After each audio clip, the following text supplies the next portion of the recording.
তিনজনে অন্ধকারের মধ্যে দিয়ে এগোতে শুরু করে। কিছুটাই এগিয়েছিল, এমন সময় অন্ধকারের ভিতর থেকে একটা ভ্যানের আওয়াজ ভেসে আসে। ওই তো কোনো ভ্যান আসছে মনে হচ্ছে। দাঁড়াও, এখানেই দাঁড়াও।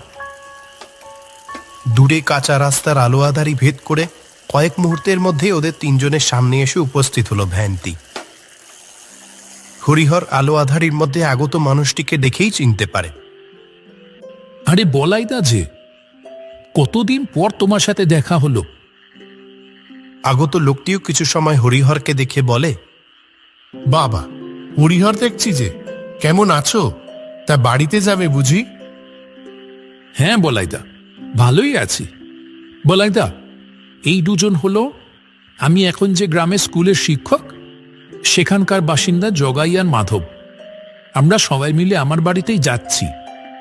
বলাইদা, তুমি যদি নৌকার ঘাটে পৌঁছে দিতে তো রাতের শেষ নৌকাটা পেয়ে যেতাম।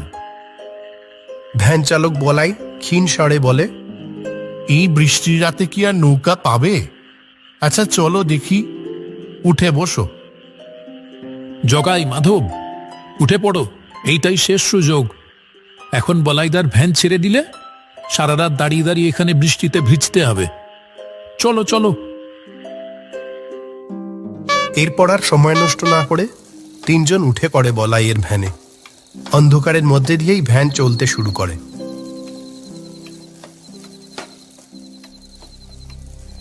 কিছু সময় বসে থাকার পর হরিহর বলাইকে জিজ্ঞাসা করে,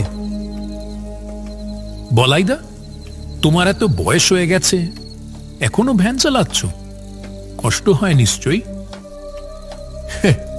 না, এখন আর কষ্ট হয় না।